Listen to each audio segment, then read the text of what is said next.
नमस्कार। हिंदी के YouTube channel पर आप सभी का स्वागत है। मैं राजकुमारी सेन से आचार्य Hindi SMM government girls college Bhilwara. आज हम कवि वृंद के विषय में अध्ययन करेंगे कि जिन्होंने अपनी सतसई में परस्पर व्यवहार, वार्तालाप और अवसर के अनुरूप अपने भावों को अभिव्यक्त करने के विषय में बतलाया है। वे अपने दोहों के माध्यम से कहते हैं कि नीकी पे फीकी लगे बिनु अवसर की बात, जैसे बरनत युद्ध में रस श्रृंगार न सुहात। कवि वृंद ने अवसर के अनुरूप बात करने की महत्व को बतलाया है कि यदि कवि कहते हैं कि बिना अवसर के कही गई बात भी नीरस लगती है, कहने का मतलब कि अवसर के अनुसार ही हमें बात कहनी चाहिए और अवसर के अनुरूप ही कही गई बात अच्छी लगती है। कि जिस प्रकार कि जब युद्ध का वर्णन हो रहा हो तब श्रृंगार की बात अच्छी नहीं लगती। कहने का तात्पर्य है कि युद्ध भूमि में जहाँ वीरता का परिचय दिया जाता है,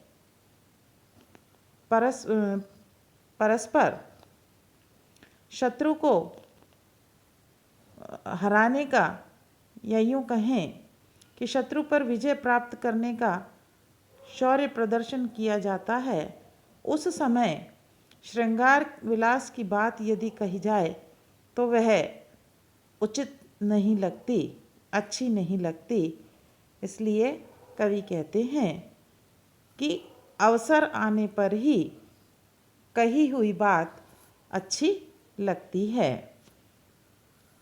कि यहाँ कवि ने अवसर के अनुरूप बात करने पर बल दिया है। आगे कहते हैं कि फीकी पे नीकी लगे कहिए समय विचारी, सबको मन हर्षित करे ज्यों विवाह में गारी। कवि कहते हैं कि अवसर के अनुरूप कही गई बात जो है वह अच्छी लगती है। कवि कहते हैं कि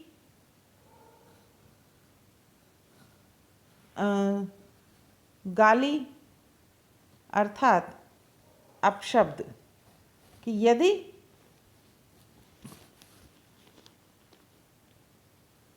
कवि कह रहे हैं कि गाली बोलना या अपशब्द कहना उचित नहीं लगता, वह फीका ही लगता है।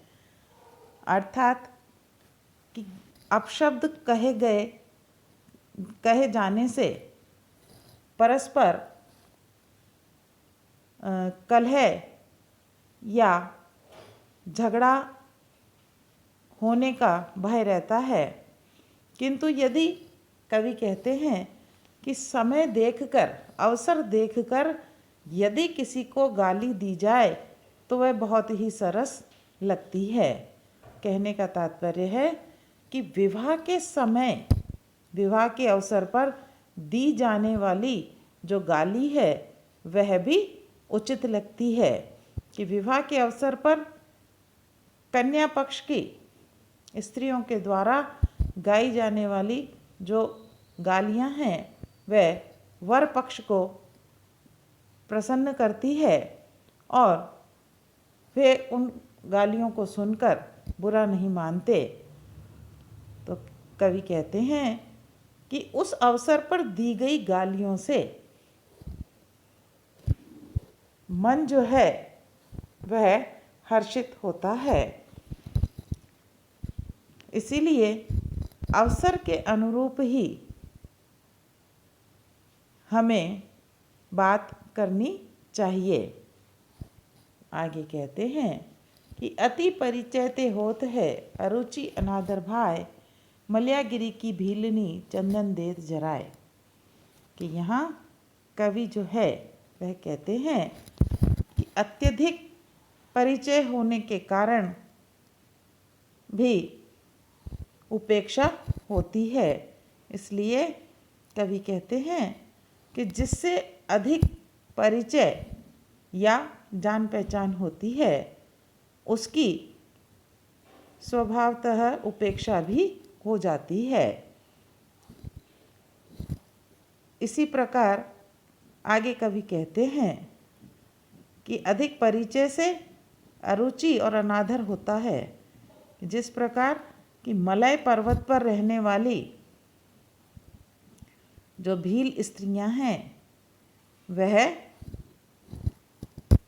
मलय पर्वत पर चंदन के वृक्ष अधिक होते हैं और वे भील स्त्रियां खाना पकाने के लिए चंदन की लकड़ी को, चंदन को ईंधन के रूप में काम में लेती हैं। जराए यानी जलाना, जलाती हैं।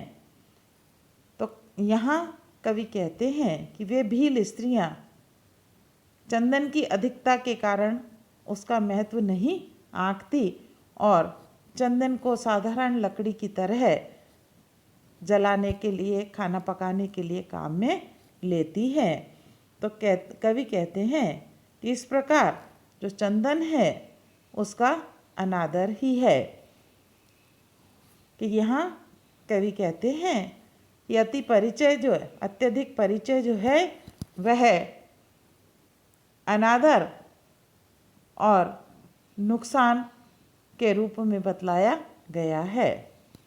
आगे कहते हैं, मूर्ख की पोथी दई बाँचन को गुण गाय, जैसे निर्मल आरसी दई अंध के हाथ।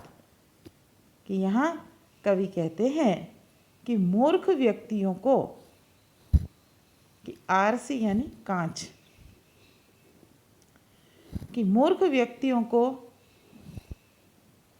सद्गुणों से युक्त जो पुस्तक है वह पढ़ने को दी जाती है तो वह उसके उन गुणों का बखान नहीं कर सकता। उसका स्वभाव ऐसा है जैसे कि अंधे व्यक्ति के हाथ में निर्मल दर्पण या कांच दे दिया जाए तो भी वह उसमें अपना प्रतिबिंब नहीं देख पाता। कि यहाँ कवि ने कि बतलाया है कि जो मूर्ख व्यक्ति है वह सद्गुणों का बखान करना नहीं जानता। आगे कवि कहते हैं कि घटती बढ़ती संपत्ति सुमति गति अरहट की जोय, रीति घटिका भरती है भरी सुरीति होय। अरहट यानी जो रहट है, रहट। कवि कहते हैं कि समय के साथ साथ कि संपत्ति का घटना बढ़ना होता रहता है। कवि कहते हैं कि जो रहट है उस रहट की गति की तरह ही जीवन में संपत्ति और सुमति घटती बढ़ती रहती है। कि जैसे रहट चलने पर उसकी जो डोलचियां हैं वह नीचे जाकर भर आती हैं और ऊपर आने पर वह खाली हो जाती है। कि इस प्रकार रहट का जो क्रम है वह चलता रहता है कि डोलचियां भरती हैं और फिर खाली होती हैं। कि उसी प्रकार मनुष्य के जीवन में भी उन्नति और अवनति के साथ साथ कि संपत्ति और सुमति जो है वह घटती बढ़ती रहती है। आगे कवि कहते हैं कि उत्तम जन की होड़ करी नीच न होत रसाल, कौआ कैसे चल सके राजहंस की चाल।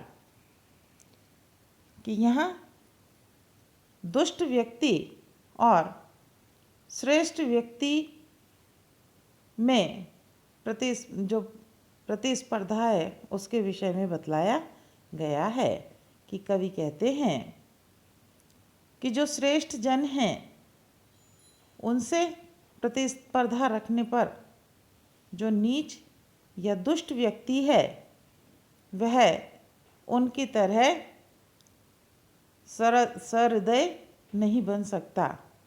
कि जिस प्रकार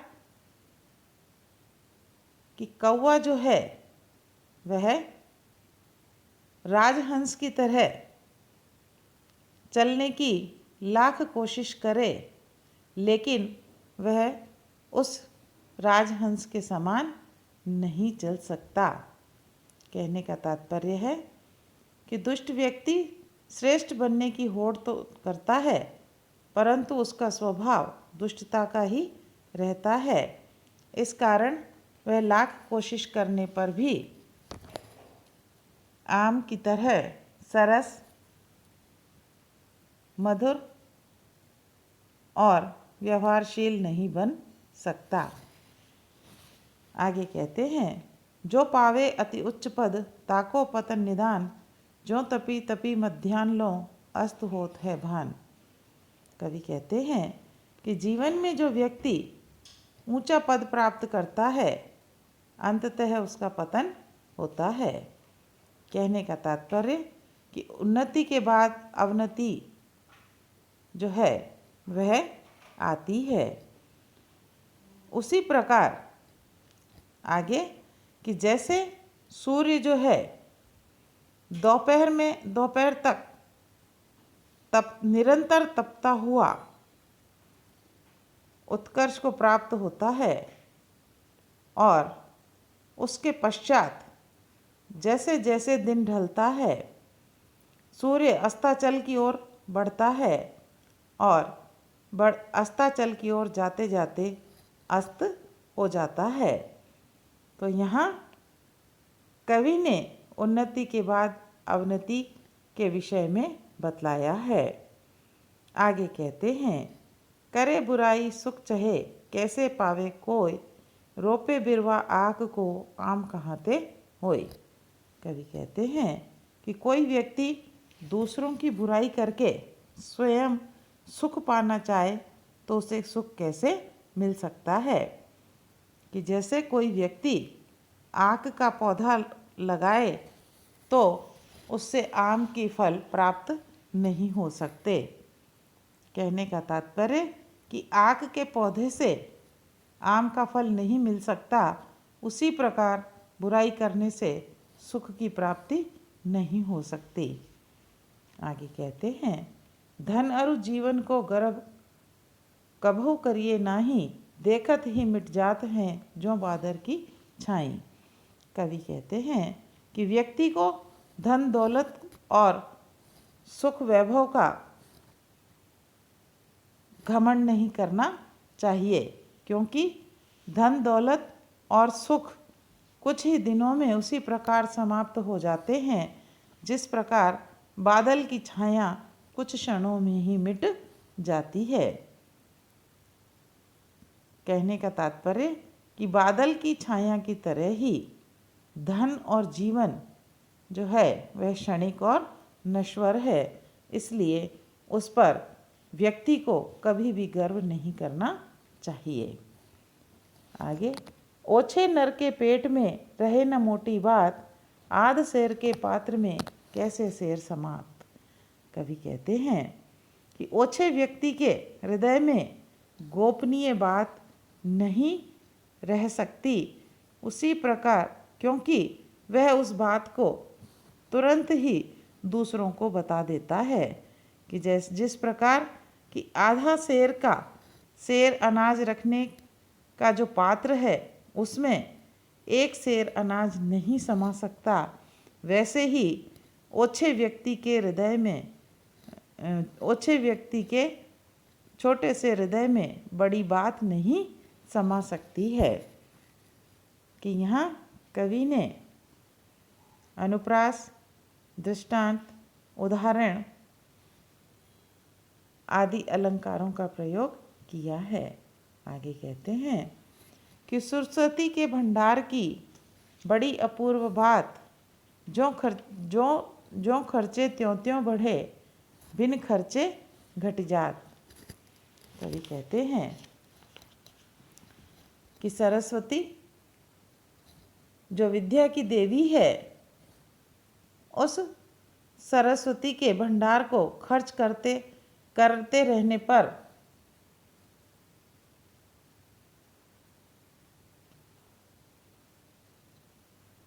कवि कहते हैं कि विद्या के भंडार की यह अनोखी बात है कि ज्यों ज्यों उसको खर्च करते हैं त्यों त्यों वह बढ़ती जाती है, परंतु यदि उसे खर्च नहीं किया जाता तो वह घटती जाती है। कहने का तात्पर्य कि जो वस्तुएं हैं और या जो धन का भंडार है, उसे खर्च करते रहने पर तो वह घटते जाते हैं, लेकिन जो विद्या है उस विद्या को खर्च करने से उसमें वृद्धि होती जाती है। तो यह कवि ने सरस्वती के भंडार की अनोखी विशेषता बतलाई है। आगे कवि कहते हैं, दान मान अवसर उमंग अपनी अपनी बान, छोटी छोटे छोटी गत कही माटे मोटी मान। कि कवि कहते हैं कि जो व्यक्ति जितना शिक्षित है, समर्थ है, संपन्न है, वह अपनी क्षमता के अनुरूप दान देता है, सम्मान पाता है और वैसे ही हंसी खुशी से जीवन व्यतीत करता है। कि छोटे लोग जो हैं वह छोटी छोटी ज़रूरतों से ही संतुष्ट हो जाते हैं और बड़े लोग जो है उन छोटी छोटी चीज़ों को तुच्छ समझते हैं, अर्थात वे अपनी प्रतिष्ठा के अनुरूप बड़े कार्यों से ही संतुष्ट होते हैं। कि यहाँ कवि ने व्यक्ति के स्वभाव का चित्रण किया है। आगे कहते हैं, सुदृढ़ सूर नाहिन चले कायर लगी रनघात, देवल डिगे न पवनते जैसे ध्वज फहरात। कवि कहते हैं कि कायरों के द्वारा युद्ध में घात लगाकर प्रहार करने पर भी जो दृढ़ निश्चयी और जो शूरवीर है वह अपने लक्ष्य से जरा भी विचलित नहीं होते। कहने का तात्पर्य कि वे कायर व्यक्तियों से भयभीत नहीं होते। कि जैसे हवा से मंदिर के ऊपर की ध्वजा फहराती रहती है, परंतु उस पवन से मंदिर जो है वह अपनी जगह से नहीं हिलता। कि मंदिर जो है अपनी जगह पर ही स्थिर बना रहता है।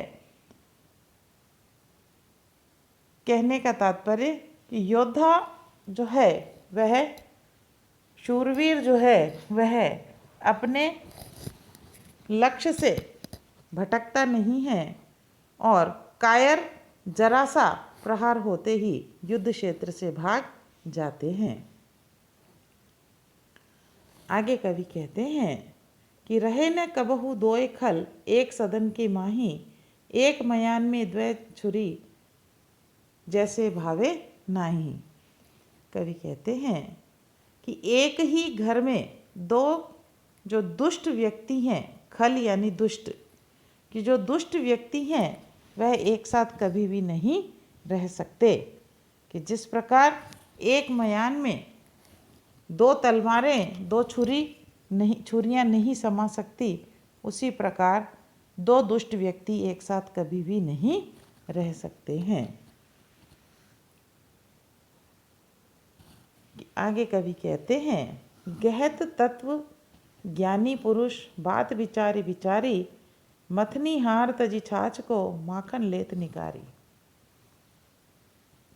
कि कवि कहते हैं कि ज्ञानी व्यक्ति जो है वह प्रत्येक बात को अच्छी तरह से सोच विचार लेता है और अंत में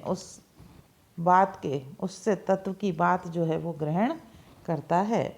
कि जिस प्रकार छाछ बिलोने वाला पहले तो दही को मथता है और मथ करके दही को मथता है और तब वह छाछ को छोड़कर मक्खन को निकाल लेता है। उसी प्रकार ज्ञानी व्यक्ति जो है वह जो बात है उस बात तत्व की बात जो है उस तत्व की बात को ग्रहण कर लेता है कि यहाँ अनुप्रास, उदाहरण, दृष्टांत आदि अलंकारों का प्रयोग किया गया है। कि हमने आपको कवि वृंद के दोहे पढ़ाए हैं। आप इन्हें पढ़िए, सुनिए, समझिए और किसी भी प्रकार की कोई शंका है तो उसे कमेंट बॉक्स में लिखिए ताकि आपकी शंका का समाधान किया जा सके। और साथ ही साथ इस चैनल को लाइक और सब्सक्राइब अवश्य कीजिए। धन्यवाद।